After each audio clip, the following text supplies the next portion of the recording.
Managing finances for a single person is hard enough, so you can imagine how managing finances for a household is an even bigger feat. While I'm currently a household of two, my boyfriend and I, as our pups have no financial skin in the game, I'm very excited to chat with fellow CSUN alumni, Sahirenys Pierce of Poised, who manages a household of four. We're talking all things motherhood, money, and managing it all with poise. Hey there, I'm Rhea Reeves, and over a decade ago, I turned my life around through budgeting. I went from being an overspender deep in credit card debt to being the founder and full-time money coach of City Girl Savings. Now, I help women work towards their dream life and tap into their financial power one budget at a time. I fully believe you can live a life you love with a budget, and I'm living proof. The weekly City Girl Savings podcast focuses on the intersection of money and the City Girl lifestyle. Join me every week along with some special guests as I share my experiences, advice, and guidance on navigating life and money as an experience-loving millennial. Sahirenys lives in San Diego with her husband and her two kids. She graduated from CSUN with a Bachelor's of Science degree in finance. Like myself, we have a lot in common. Prior to starting Poise, she worked at a few financial management firms, including Merrill Lynch, MetLife, and Ameriprise.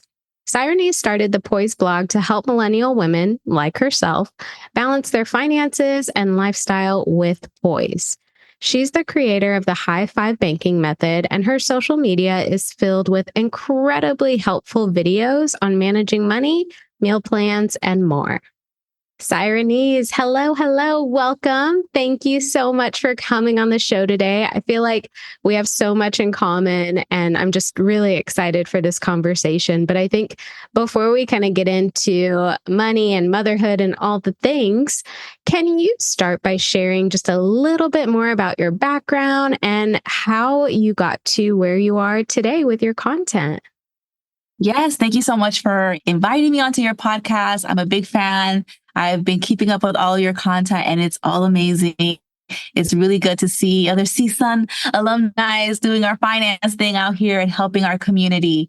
Like you said, I went to school at CSUN. I have a degree in finance. What a lot of people don't know about me is that my parents are immigrants from Dominican Republic. And just like all immigrants, they came here for a better life and chasing their slice of the pie of the American dream. What I realized when I was growing up with my parents was they worked extremely hard to position me to go to school, to have an opportunity to go to college, and just doing the best that they could to give us all opportunities that this country had available for us. But what I realized was you could work extremely hard, and it's not about what you can get, it's about what you can maintain. And what I saw my parents going through during the '08 recession is they blew everything. My dad was in real estate. My mom was a stay-at-home mom. And my dad had the tough conversation with us about money. They always say you're supposed to be learning about money at home. I was learning about money while I was losing my home. Wow. And my parents told me, my sister, don't ask us about vacations, clothes, cars, quinceañeras, none of that. We're not having any more luxury spending or even just necessity spending at a certain point. And it was really difficult for us because we had the experience of the sheriff coming to our home, kicking us out in front of our entire community, having to rely on our neighbors to house us that time until we found another place. My parents, eventually, they lost both of their cars, and my parents ended up divorcing out of all of this. And what a lot of people don't realize how much that actually hurts people, not just the financial impact that it has, is the mental, the financial well-being, and everything that actually comes into contact with all of these little situations that like a recession, a job loss, mental health or physical health. All of that really comes into play when it comes to our finances. So when I talk about finances with my community, it comes from a place of complete understanding. I know how it feels to be in a difficult financial place, to having your family ripped apart because of finances. So I don't always look at everything black and white, how us finance and accounting people look at things very logical. I also incorporate all the emotional part about finances. And when I went to college, I was really interested in getting a career that made a lot of money. We were in a very difficult financial place, my family. I wanted to help them as much as possible. But I found out I didn't really love what I was getting myself into. I got into pharmacy. I don't know if you know a lot of financial advisors that were in pharmacy. I don't know what the whole conspiracy is. It's hilarious. So many people, they go into pharmacy because it makes a lot of money. It's recession proof, but then they find out that it's just not their passion. And that was the same situation. The moment I got into finance is so funny. I started sharing content with my community, like all my college friends who weren't in finance, my friends back home, my family members. And I just fell in love with sharing this information. And I just continued it. Everyone's like, keep going. Tell us more about budgeting and all these things. I know it's really hard if you're in the finance industry to technically give any type of financial advice. I think that's the hardest part because they have a lot of rules and things with FINRA and brokerage firms. So once I decided to have my children and step away for a bit from the financial service industry, that's when I officially created Poise, and I was sharing all the financial information that was kind of locked behind a door that we can't really necessarily share. And financial literacy is just something that we can't keep to ourselves. We have to share it as much as possible. Whoever is listening, sometimes you don't know if it might change their life. So that's why I do what I do and why I have so much passion behind Poise and creating content as well.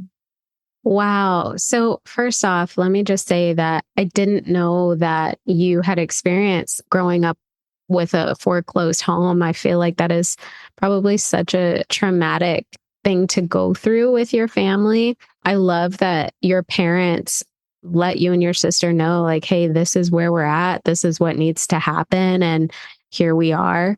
I'm curious. You mentioned that you went into pharmacy. I actually have never met a financial advisor or someone in finance who started with pharmacy, but I'm curious, like, when you were experiencing those things growing up, like, did you have this thought in your mind, like, okay, I want to learn about this so I'm not in this position? I know you mentioned you wanted to help your family, but do you think that played a role in you ultimately pursuing finance? Absolutely. I think it was like the cornerstone to it. I started learning about emergency funds and paying off debt and having retirement, all of these different strategies. And I was like, how is it that we don't know anything about these things? We're kind of just like eyeballing it, like, oh, I think $1,000 is good to save. I think $500 is cool. Like, we just did it without really knowing how to do it strategically. What financial planning kind of does. It teaches you how to use these tools more strategically so that you can actually maximize the benefit of it and not just do it because it feels good or it sounds good. And when I started learning about all of these different systems, again, I had to share it. And I was super motivated to get my finances in order and to help my family and my community as well. And here's the funny part. When I graduated, a lot of people, they knew that I worked at Merrill Lynch and they're like, oh, you worked at Ameriprise and all these fancy places. But a lot of times when I try to help them create a financial plan, they stopped right at the budget.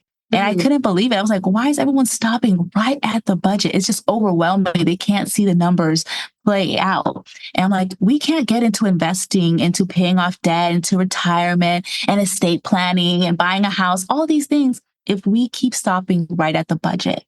So instead of making them feel bad, or like in finance, they can do a little bit of like scare tactics to get people, into their finances right. I just wanted to lead by an example. So I decided, let me get my finances right. And once my family and community start seeing my finances grow, they're going to be like, oh, wow, what'd you do?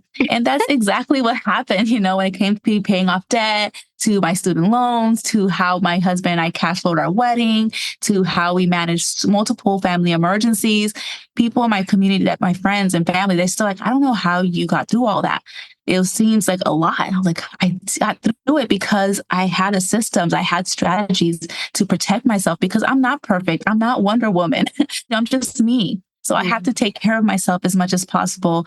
And that's the best way I can take care of my family and also show my friends and family that we can survive these things. We don't have to keep losing everything after a job loss, a health situation, or a recession. We don't have to fear these situations in the financial portion of it. The emotional portion, you need to be with your family. The financial portion, that's taken care of. And that's pretty much my motto when it comes to managing my finances and my content when it comes to poise, finance, and lifestyle.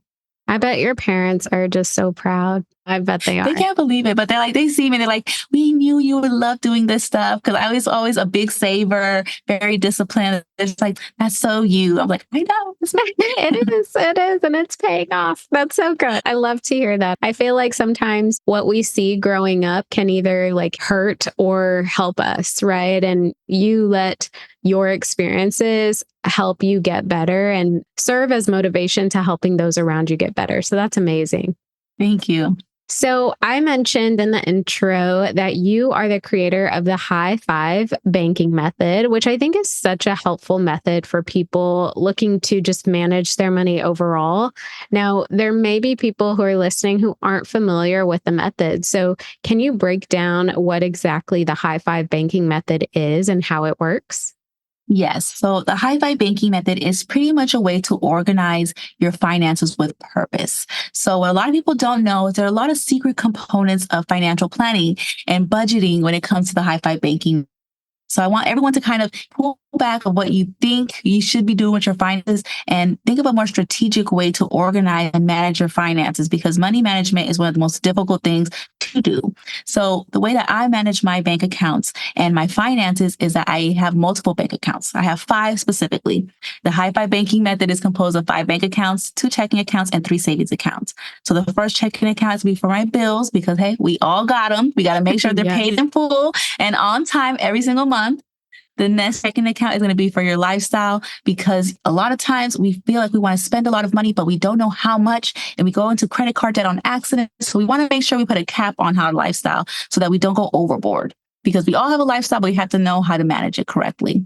Now, when it comes to the 3 savings accounts, the most important savings accounts would be for your emergency fund. You definitely want to make sure you have an emergency fund no matter what. The next one's going to be for your short-term goals and your long-term goals. Once you have all 5 accounts, you can give your finances a high five. Oh, I love that. I think that is so important. And I 100% agree. I mean, I think one thing that helped me when I was turning my life around through budgeting was actually separating out my bills and my other spending, because it's so easy when everything is in the same pot to just, overspend and, oh, I don't have money for bills because I spent it. So keeping it separate is such a great way to know your limits and make sure you're sticking to them. Also, like, I personally don't function well with cash. So having an account that has all of my spending money in it already, I can just monitor the account. And when the account is close to zero, I have to wait till I replenish it. And it's a great way to still stay on track with my spending. It is. I definitely recommend it. I know a lot of people are, there's some people who are living paycheck to paycheck or just beginning, graduating college, trying to learn how to manage their finances. I just wanted to share that I definitely recommend people to first start on the first accounts, your bills, your lifestyle checking account, and an emergency fund. Once you get to a place in your life where you're now trying to save to buy a car or trying to buy a home, then you can focus on the other 2 accounts. I think a lot of people get overwhelmed that when it comes to budgeting and saving and all the different goals that they have. And it's just a great way to kind of compartmentalize everything and organize it in a way where you can see, okay, I want to save for a house. I know exactly where to put it. I want to save for a vacation. I know exactly where to put it. I want to have an emergency fund just in case, because this economy is a little wild. I know exactly where to put it. And it kind of helps them have a paycheck routine and get organized while they're doing it. Definitely. I think it's such a wonderful starting point, especially if they are just functioning with a single checking account and everything's kind of coming out of there. Having it broken up into those 5 different accounts can be incredibly helpful. Pulling the thread through, at what point do you think people should transition to like multiple sinking funds and now like investment accounts for their goals? Like, basically, what's the next level after somebody has kind of mastered the high five banking method and now they have more money that they want to allocate to different things? What would you recommend at that point? I would recommend two things. One is being aware of lifestyle creep, because for myself, I can set as many goals as I could potentially make. You tell me, go to the mall, you have an unlimited account. Okay, I'm going to go and buy everything. So making sure you are very aware of lifestyle creep. Now you have more money, don't more and more goals. Now that you have that, start focusing on goals that are more extreme long-term, I like to call it, like retirement and wanting to help your family out in the future as well. So I feel like retirement, it would definitely be the next step. Paying off debt will be before that, I would say, even the long-term goals and the short-term goals at certain points, because a lot of us, we have our spending money, we have it under control, we have our emergency fund, we have a few small-term goals. Now it's time to save, you pay off debt, and then you can start focusing on the other goals, like investing and buying a house and things that are a lot bigger and more difficult to accomplish that are going to need time. So that's what I would recommend. Focus on your lifestyle, calm it down, kind of control it, and then focus on, once you have all the high five banking method mastered, now you can go towards retirement and investing and building wealth at that point. Yeah, I think that's such a good point to make, because you get your routine in place and everything is working, it's functioning as it should. And eventually you get to this place where you're starting to make more money. It's so easy to spend more when you make it. So like having that kind of level set with yourself, like, okay, let's make sure I'm doing this the best way possible, is a smart move. I know, it's so funny. I was watching a lot of TikTok during the pandemic, and so many women were starting to make a lot more money, getting better jobs, and they were all falling into this, specifically the TikToks I was watching, falling into this routine where they were like spending a lot of money, more than they ever have ever spent, and a couple years down the road, they'll do like update videos, and then they'll share, you know what, I don't want to spend that much money anymore. I want to start investing. I want to buy a home. I want to pay off my debt. And it just takes some time, I think, for everyone. When you first get that big paycheck and you're like, oh my gosh, you get that itch, like, oh my God, I need to spend some money. And it's like, and then you get comfortable with those big numbers or with that number. And now you can start looking more long-term and saying, I really need to take care of myself in the future, because right now I'm good. I don't need to have more stuff, buy a bigger home or get a nicer car. The stuff I have, I'm very content with. What can I do to maintain my lifestyle in the future? And again, maintaining your lifestyle and your finances is a very hard task. It's a skill set, and we have to practice it every single day that we have a paycheck in front of us and say, okay, I know what I need to do. Oh my gosh, I'm so glad you said that. Really is like a conscious effort. Even if like you're good with budgeting, you have things under control, like anything can change at the drop of a hat, right? So you really have to be conscious and mindful and aware, and just know that it's a lifelong journey, but that can be exciting. Like when you get to a place where you are in control of your money and your spending, and you know how to manage it and you know how to keep an eye on it. For me, at least, I find it very exhilarating. Life's a journey. You got to enjoy it. Exactly. So I had mentioned that you are a mom of two, you're married. I would love to talk about how you and your husband had conversations about money early on. Like, were you guys on the same page financially? Did you guys have different upbringings when it came to money? Did he know like what your family went through? What types of conversations about money did you guys have in the beginning? And did you set goals together? And how did that help foster the relationship? It's a really good question. It's kind of interesting because my husband and I, when we met, it was a couple years after the '08 recession. So his family also went through difficult times. His dad lost his job, and they live in the South where, the cost of living and the lifestyle is very different than in California. But it was still the same realities. His family struggled during '08. My family struggled through '08. So we both came into the relationship being very understanding of what our families have gone through and what we each other have gone through as well. Being children who love our parents, we don't want anything bad to happen to them, want them to be good. So we came into the conversation both very aware of the economy as well. He moved from Alabama all the way to California, and he's very frugal because he's like, it's very expensive over here. And I was like, oh, it's always been expensive here. I used to. So we both opened up about our past. And then with me having a degree in finance, I was ecstatic to open up and talk to him or anybody that would listen about what I was learning about paying off debt or investing and all of these different strategies. And he was open to it because he's like, oh, I don't know about that stuff. So yeah, why not learn about investing? Why not learn about paying off debt or saving? That's awesome. So he was very open to all that conversation. I think where the conversation got a little weird is once we were officially living together and engaged, and I was already in the financial industry, and I was told very purposefully that I couldn't file a bankruptcy. And that freaked me out because coming out of the '08 recession, a lot of people who were very responsible, had really good jobs, ended up in a situation where they filed bankruptcy. So it's not like they were willy-nilly with their money. It's just the situations that they were going through. So I had to have that conversation with my husband at that time and tell him, okay, I'm in this industry. You know, I worked really hard for my degree. I did my Series 7.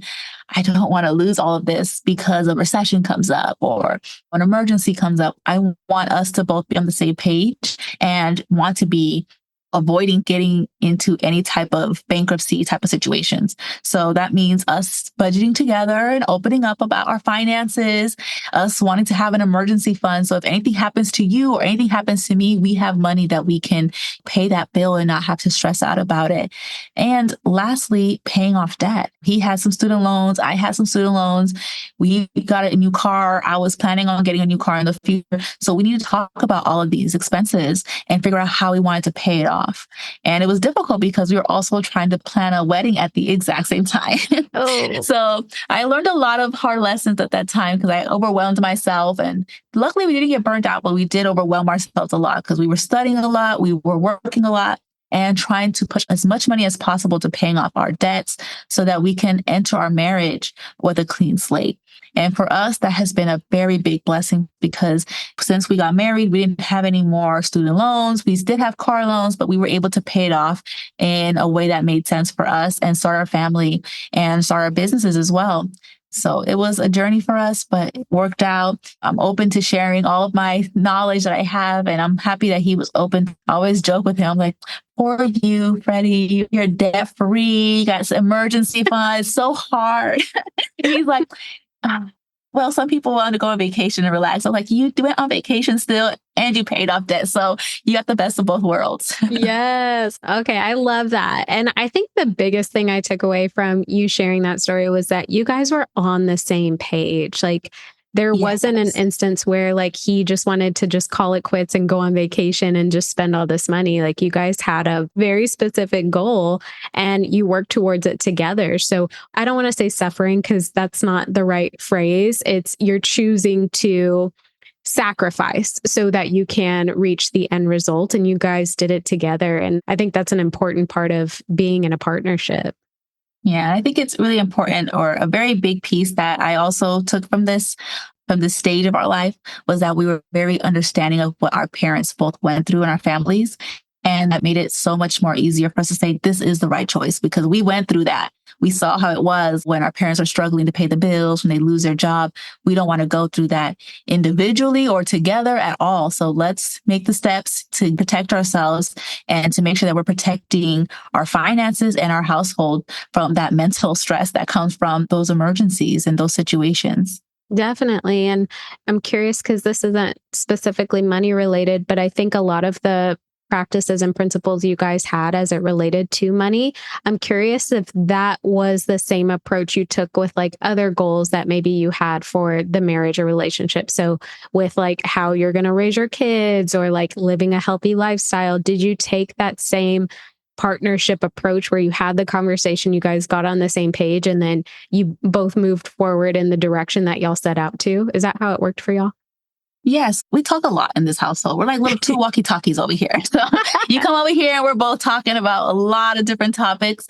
So it really makes it easy for both of us to open up about something that we're uncomfortable with, something that we're concerned with. And I think what really benefits us that we did unconsciously back in the day, but now we do it a lot more purposefully. We do something called a family all hand meetings that we do at the end of every single month. And we talk about everything, our budget. We talk about our meal plan. We talk about family activities, appointments. These kids is always doctor appointments or something. And we bring everything to the table because it's so important. If I'm on one page and he's on another, that's not going to work. Or I'm stressed out about this and he's not even thinking about it. That's not going to work. So a lot of times communication is the key to all this. We all have our different perspectives. I grew up in California with a Dominican household, very different values and systems. And then my husband's from the South, a whole different mindset. So when you bring those two mindsets together and those two family backgrounds together, there has to be a lot of conversations where you guys are talking through the different topics, how to raise your kids, what goals you want to set together, and doing it all as a team. Even when it comes to goals that only benefit me, for example, my husband's on my side. He's like, we're going to work on saving for that goal so you can reach that goal. And same thing for my husband and for my kids. I want my kids to see that as well.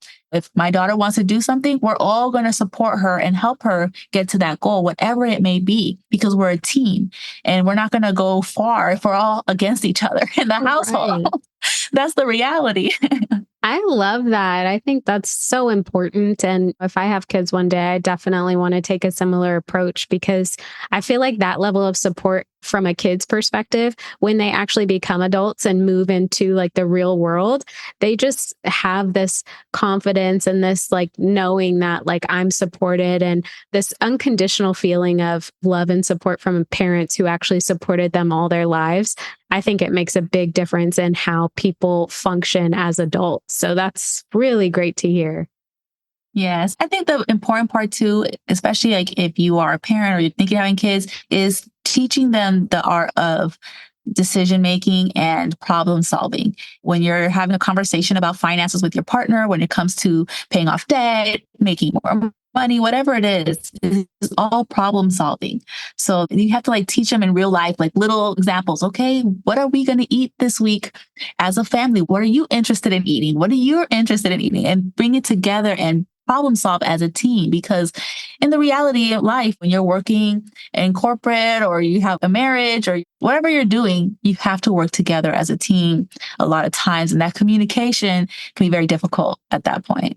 Definitely. And I think just one more thought on that is if you are with someone and you do recognize that your communication styles are different or off, I think don't be afraid to seek relationship counseling or therapy or work with communication specialists because it is a game changer for a successful relationship. Love that. Are you loving this episode so far? Well, the money and life level up conversations never end in the City Girl Savings community. Visit citygirlsavings.com for instant access to resources that help you budget, level up your money mindset, and so much more. And make sure you stay up to date with CGS by following us on Instagram, TikTok, and YouTube, all at City Girl Savings. So we talked a little bit about meal planning, and I know you create a lot of content around it. So I definitely want to talk about it here. I personally love seeing the juices that you share in your Instagram stories and like some of your healthy meal prep choices. So what is your meal planning process like for your family? And do you have any tips for meal prep newbies? I would consider myself one of those. I can't stay consistent with it. So any tips you can share, I'm all ears. I'm so happy you brought this up because I'm like super obsessed. I'm doing a mini series right now where I'm going over my 4 game changers. I did one full video on high thinking method, one on meal prepping, one on bulk buy, and one on the all hand meetings. And what I'm super excited about doing is helping people like, I even had my aunt reach out to me and said, Sahirenys, I'm sick and tired of coming home after work. I have to help my kids with their homework. I have to cook dinner. I got to take care of myself. I'm exhausted. What are you doing? Because your meals look good. Your kids, they're getting their homework done. How are you doing it? And that is like one of my secret weapons. I'm meal prepping. I'm not trying to do it all at the same time. Because it is true. You come home after work, regardless if you're working from home or you're working in an office, and you have kids coming home, you're exhausted. Even when I was by myself after work or after school, I would be exhausted after all that. I didn't want to cook. Come on now. No. Order out, Uber Eats or something, go out to happy hour, anything but stay in the kitchen for 30 or 60 minutes, and cooking and all that. So what I decided to do with my husband was eventually when we were planning for our wedding, we were trying to save money because we were going out to happy hour a lot. We were paying off our debt. We're like, no more happy hours. You got to eat at home and you got to eat healthy. And we're also trying to lose weight because my husband's from the South. So he was making a whole bunch of food and we were both gaining weight. And I already ordered my wedding dress. I didn't want to get it refitted. And he didn't want to refit himself for his suit either. So we're like, okay, we got to stay healthy, stay committed. So we took a lot of the principles that from fitness gurus who meal prep for fitness. They eat a lot of lean chicken, mashed potatoes, and broccoli every single day. And it was interesting, but I felt like that was like overwhelming. I was like, that sounds like it's just too much of the same every single day. So we pretty much remixed it in a way that every single week, we will talk about what we wanted to eat for that upcoming week, and we will create the foods together. So back in the day, my husband will cook all the meats, and then I'll cook all the sides, and we would come and do it together as a team. And it was great. But once we had kids and my husband's business started picking back up, I had to figure out how to do it myself because he didn't have a lot of time on his plate to do that. So I started making meal prep every single week, every single Sunday, and it has been a game changer. So I know for a lot of people who want more information about meal prepping, definitely recommend to check out my video on meal prepping, the whole mini guide. But I want to share some amazing tips that I have learned in my 10 years of meal prepping that I think would benefit every single person who's listening here. These are my golden rules, okay? The first one is you need to be more strategic with how you're cooking. I don't want you to cook for all 5 days of the week. No, you want to cook for just 3 days out of the week. Monday, Tuesday, Wednesday. Those are the most difficult days of the week. Right after Wednesday, it kind of gets a little easier. You're ready for the weekend, everything like that. So when it comes to my meal prep, I only meal prep for those 3 days. I do not go over that because I also don't feel comfortable having leftovers for that long of a period either. It's really important to make sure you're doing everything kind of safe and healthy at the same time.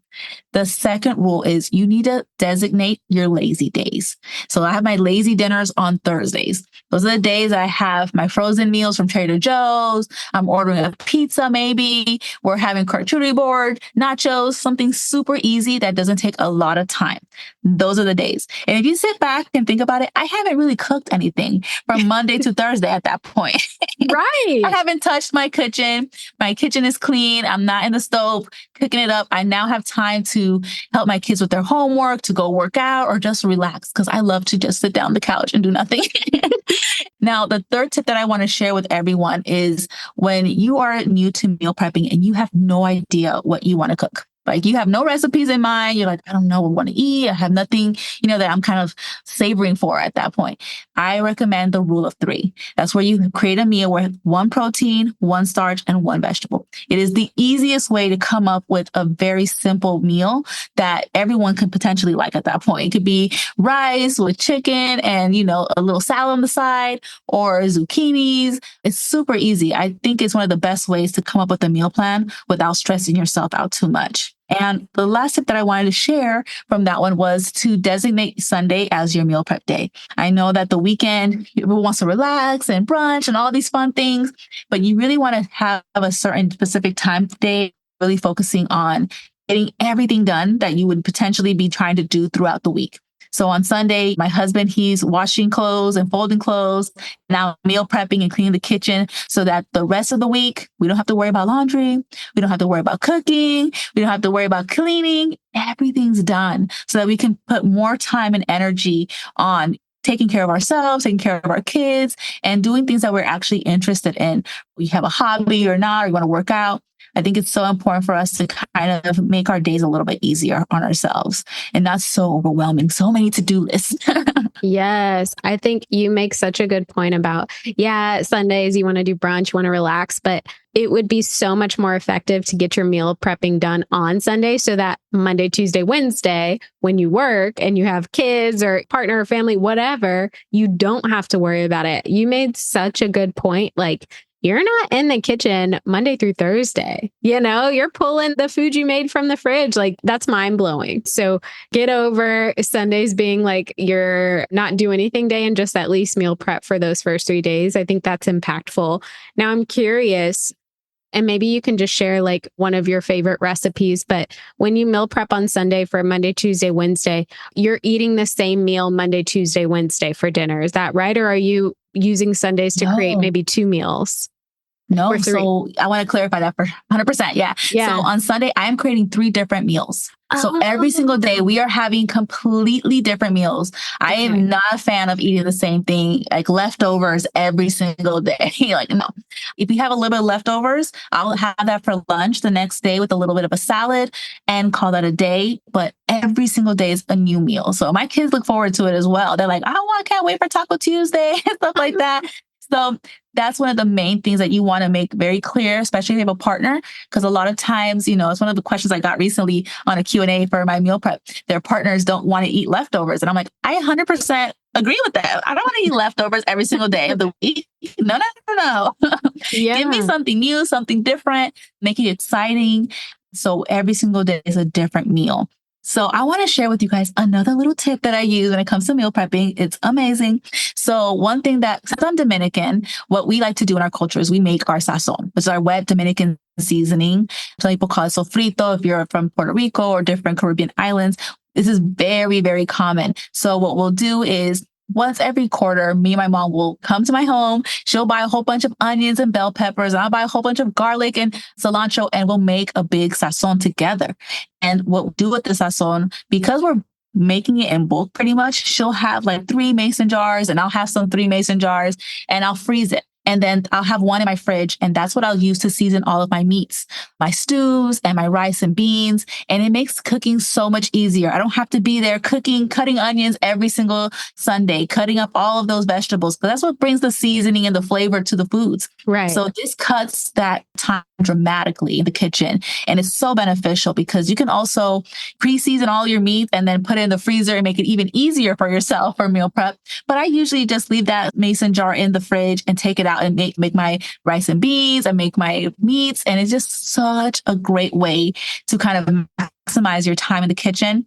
And it's so great. I know a lot of people want different seasonings and different styles of cooking. And that's one way to make a Dominican recipe.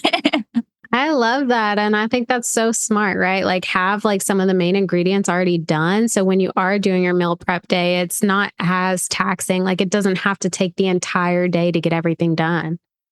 Exactly. It's such a time saver, I'm telling you.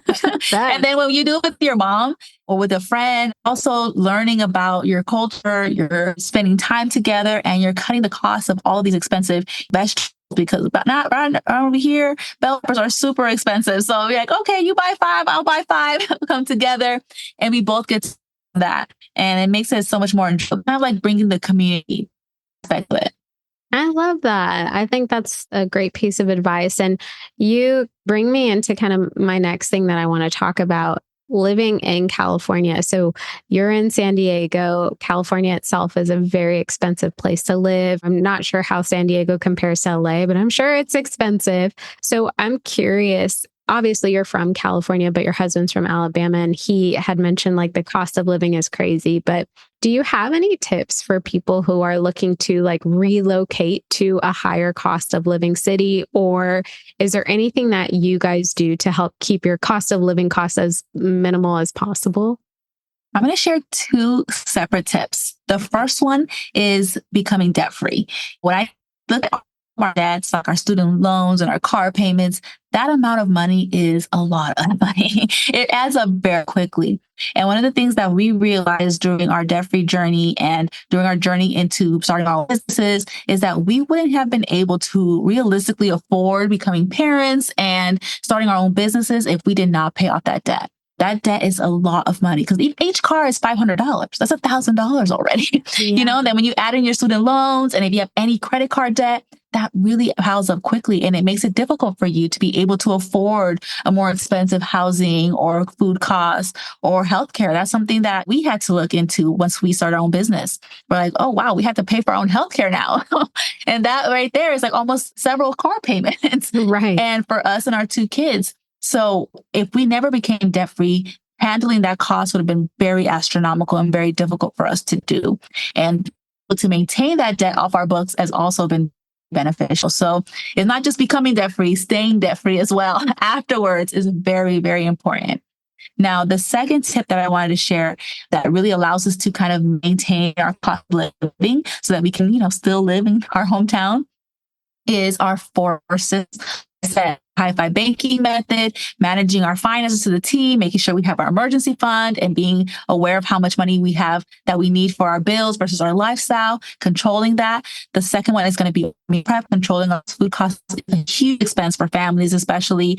Food waste is another huge thing that people kind of don't think about. I believe family in America spends about $1,400 a year on waste. That waste is us that much money. So it's really important to maximize all the things that you're buying. You're buying at full price. You might as well use it all. So really controlling our food costs.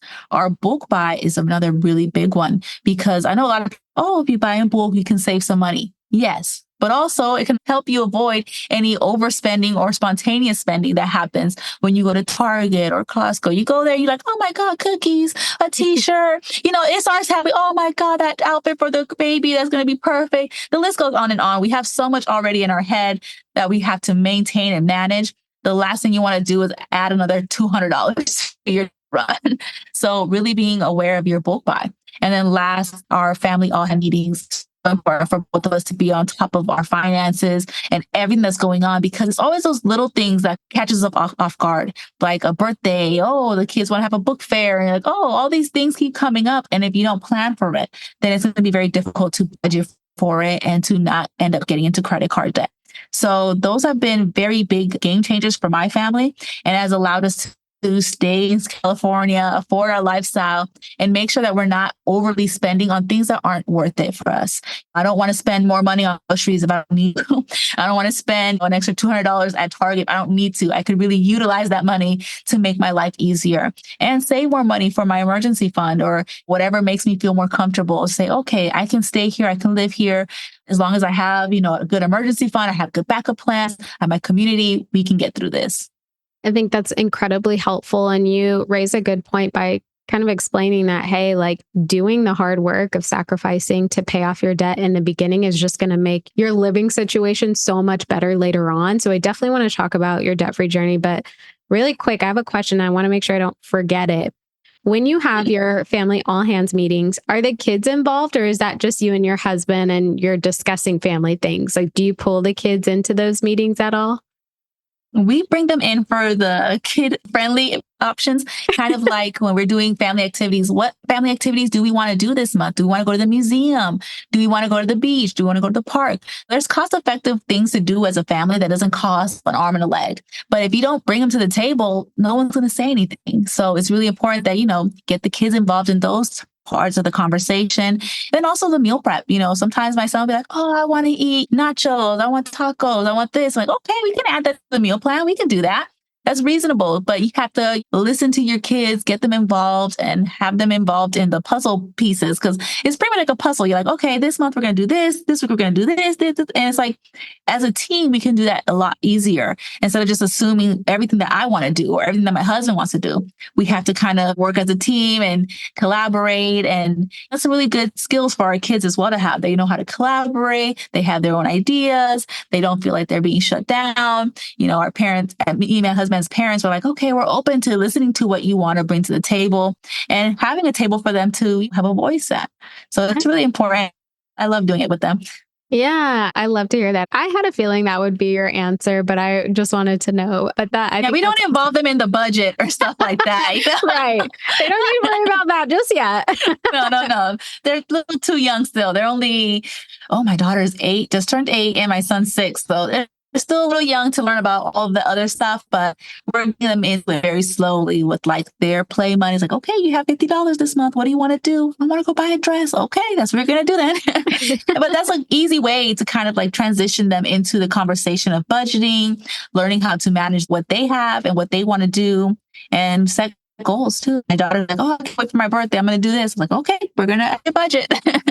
Yeah, I think that's wonderful. And it does transition them nicely as they get older. Like they're already familiar with having these conversations and thinking about money and how they want to spend things. So that's great.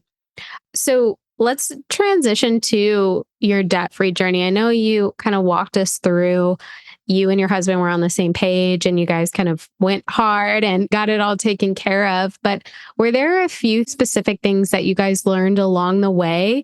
And for someone who is just starting out on their debt-free journey, whether they're single or in a household, do you have any guidance, tips, or advice for those people who are just starting out?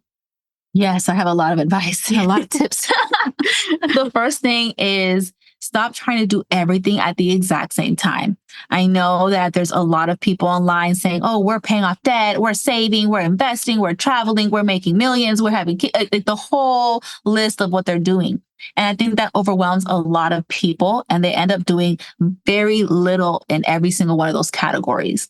That's exactly what I learned during my debt-free journey. I was trying to pay off our debt. I was trying to save for our wedding. I was trying to get fit. I was trying to pass my Series 7. I was doing so much. So that can be very overwhelming and very stressful. And now that I look back at it, I don't recommend doing that. I probably would have given myself more grace, more time, and kind of separated everything out just so I could be very focused and really just knock everything out one thing at a time. Even when you're looking at your debt, if you look at multiple student loans, multiple credit cards, multiple cars, you have to really pinpoint. And I'm not someone who is very open about, oh, use that avalanche, do the snowball, you have to do this one. I'm very open and I'm like, you know what? What is the debt that's really keeping you up at night? What's the debt that's stressing you out? Because so for some people, it could be a credit card. It could be a loan from a family member that's keeping them up at night. Put your head down, make the minimum payments on the rest, and really knock that goal out. And make sure that you are prioritizing. If you're doing like a side hustle or you're getting bonuses or pay raises, put that money to work specifically for the goal that you want to accomplish. And that's exactly what my husband and I did when we were paying off our debt. He had a side hustle. He put all that money towards paying off his student loans. I was doing my licensings. I was getting bonuses, putting all that money towards our debt and our goals.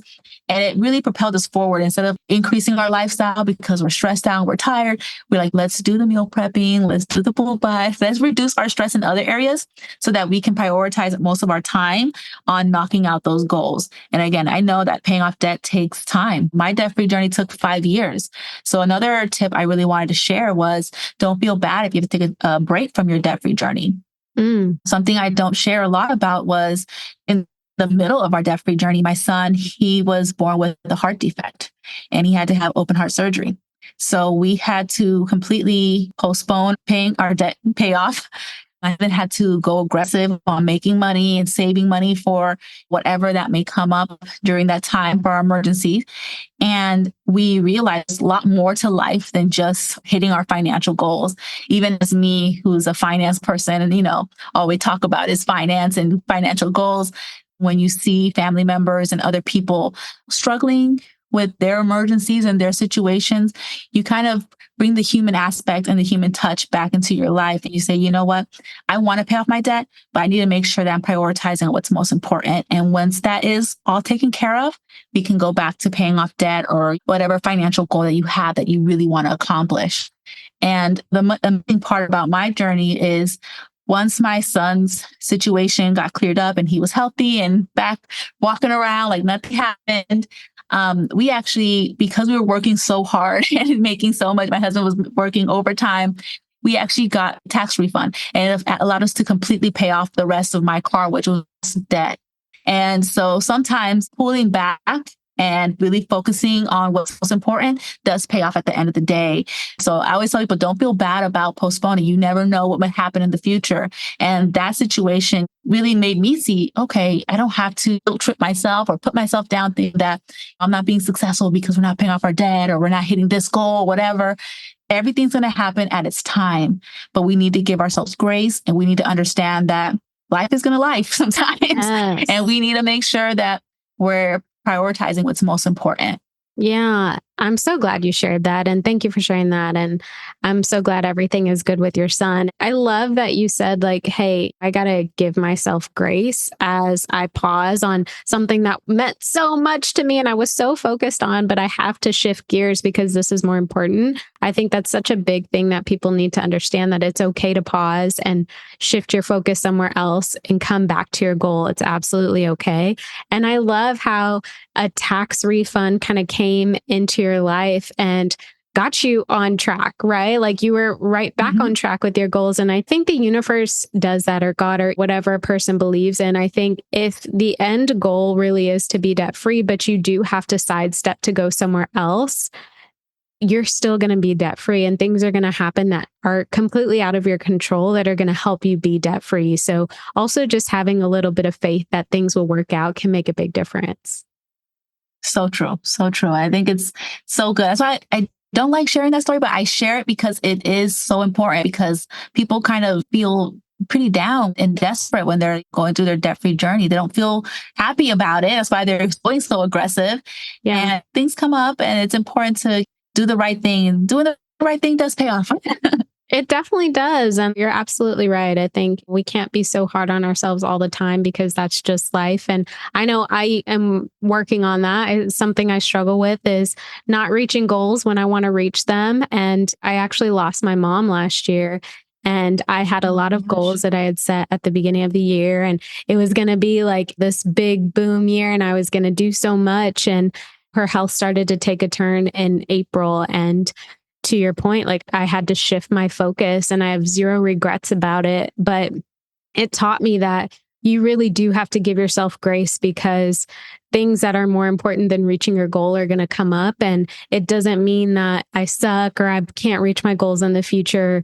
It's just that my focus needed to be, for me specifically, on my mom. It needed to be somewhere else. And had I not done that, or had I still tried to focus on my goals, I would have regretted it.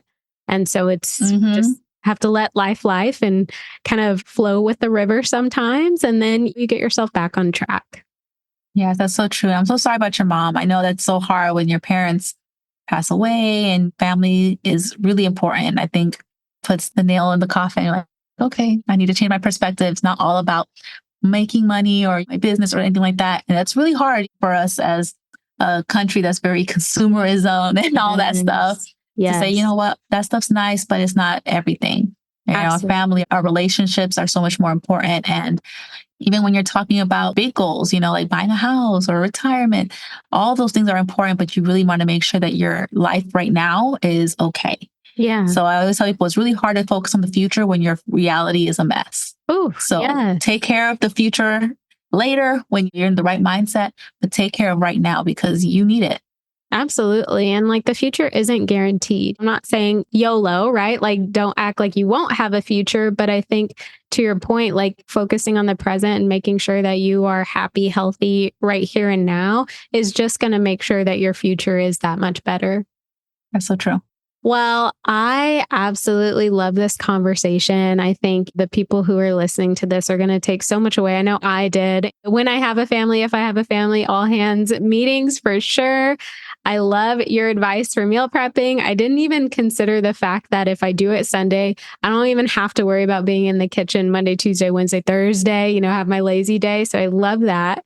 But before we wrap, can you share what's next for you, your business, what you're working on, and then how and where listeners can connect with you? Yes. So right now I'm finishing up my mini series that's on YouTube, where I'm going over the high five banking method, meal prepping, bulk buying, and the family all hand meetings. A lot of details. So it's going to be great. And we're also going to be launching Poise Kids. I have my children's book that I've been working on for years, and I'm super excited to be finally launching it this year.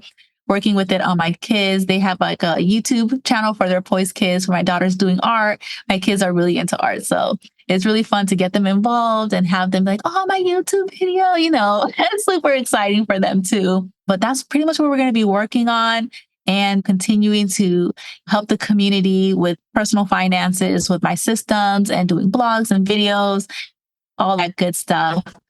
And can see most of my content on my blog, poiselifestyle.com, also on YouTube and social media like Instagram, TikTok, all those fun ones on Poise Finance Lifestyle. I'm also on Lemonade. I really am liking Lemonade right now. Oh, I will make sure to link to all of those in the show notes. Congratulations on Poise Kids. That's amazing. Way to go. Yes. Well, Can't wait to share it. I'll definitely let you guys all know. Yes, definitely. And like I said, I'll make sure to link to your Instagram too. So if people have questions, they can DM you directly and reach out. But Sahirenys, thank you so much for being here today. It's such a great conversation. And I will definitely be seeing you on Instagram. Definitely. Thank you. Thank you so much for letting me be the money coach in your ear today. I hope you enjoyed this episode of the City Girl Savings Podcast and you feel empowered and motivated to take the next step in the journey to your dream life. Remember, if someone like me, a millennial who loves to travel, new experiences, and iced coffees can live a life they love on a budget, you can too.